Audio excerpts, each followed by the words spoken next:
Okay, we're going to learn how to make a star truncated icosahedron. That is certainly a mouthful. It involves the star, the 5-pointed star that was a separate video. I'll just wrap one up here for you to show you, but you can certainly go back and watch that. The trickiest piece always to put in is this last one. But once you do, it's a pretty secure structure. Okay, and in terms of zigzag or spiral, these are all zigzag connections all the way around. Talked about that quite a bit in the other videos. And so there's our 5-pointed star. You're actually going to have to make 12 of these. And for this structure, I like to make 2 red, 2 blue, 2 green, 2 yellow. Okay, so that's going to be 12 times 5, 60 different tiles. Well, that's more than come in a set. The biggest set comes with 48, so you'll need to get 2 sets if you want to make one of these. That's let you know that straight up. Now, that's fine, but how will we connect 2 stars together to make this structure? And here you're going to have to put 5 more connectors. We already have, what, 10 connectors on this. We're going to put 5 more. And we're going to put them like that. Here, I'll show that kind of up close. That's going to let us connect to another one. And you're going to want to put those on each corner, just on one side. So not the other, just one side. And I put that on the left. I'll put this one on the left as well. And just try to keep them spread out like that. If I accidentally put one on the right, it's not a big deal. But, okay. There we go. And I've actually already made ahead of time, so you don't have to watch me make 12 of these. Whoops. That last one's, there we go. And sometimes you have to kind of put together a scene that came apart. That's part of the game. Okay? Yeah. So, there they are. The 5 extra connectors, all on one side, not on the other. The other side looks like it normally does. And I've already made a bunch of those here. Some 6 different colors. Okay. How do I put these together? Well, I need something that's going to bridge this gap. And that could be another tile.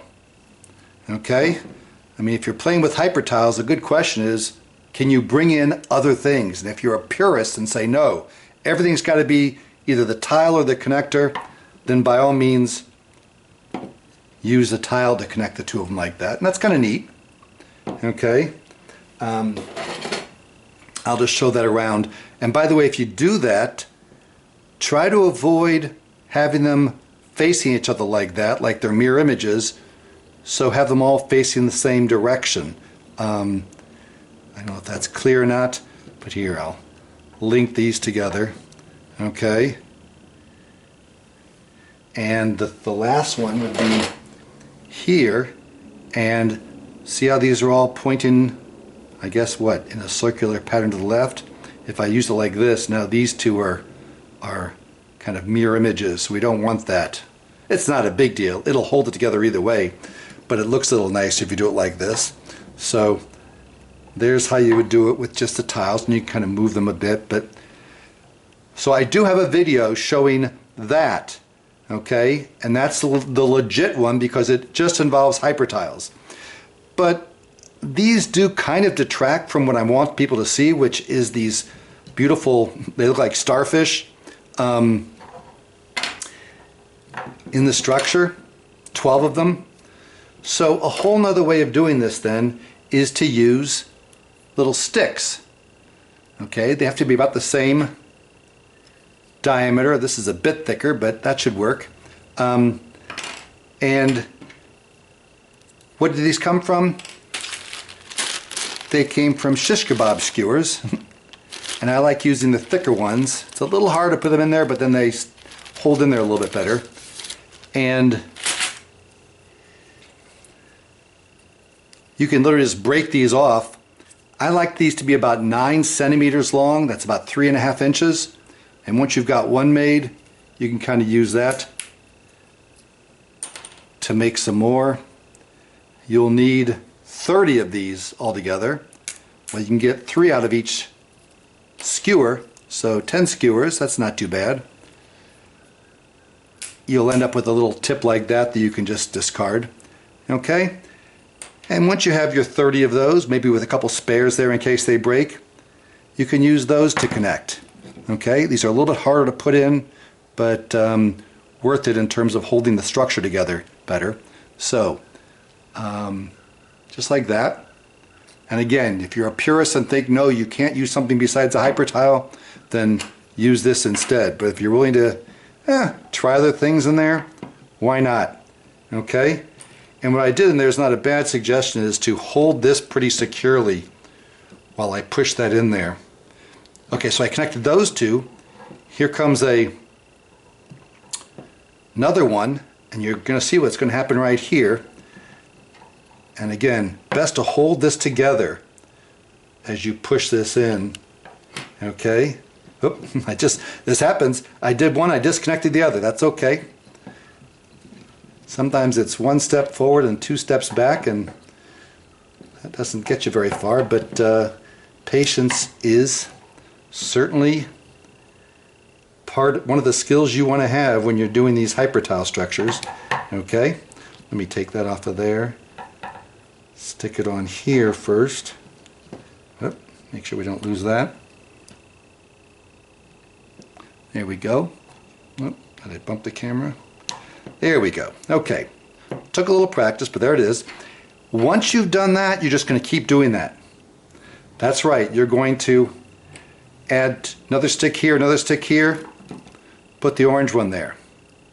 Making triangles.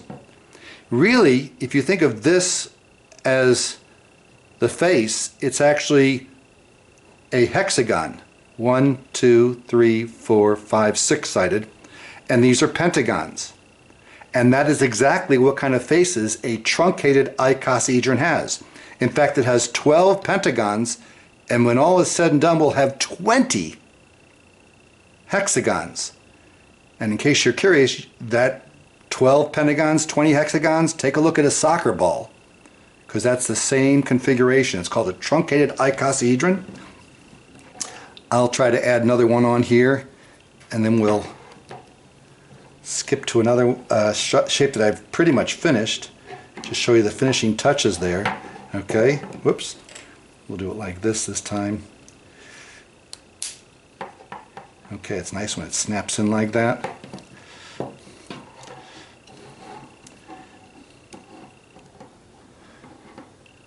Like that.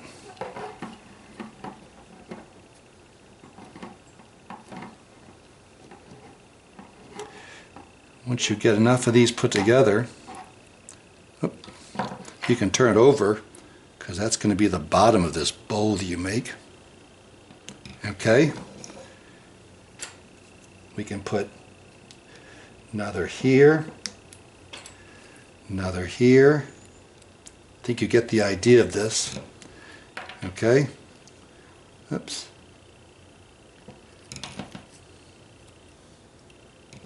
There we go.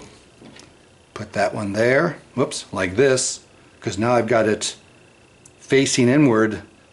My extra connectors are going to be on the outside. And you might need some extra hands holding that together. Once you do, this thing will then gradually take shape. And I'll show you what it looks like here. Ready to put in that very last one. Okay? So, get these out of the way.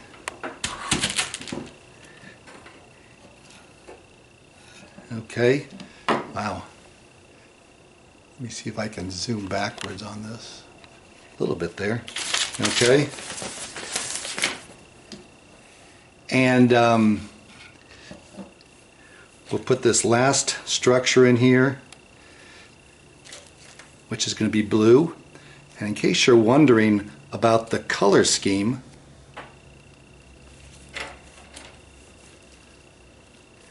look at how this is going to be. Blue opposite blue. Just as yellow was opposite yellow. Purple opposite purple. And that's why I kind of like to have them be 6 different solid colors. There are 12 stars, 2 blue, 2 green, and the fact that there are positions that are directly opposite each other makes this, let's see if I can carefully do this without breaking apart everything else. Here we go. So, truncated icosahedron.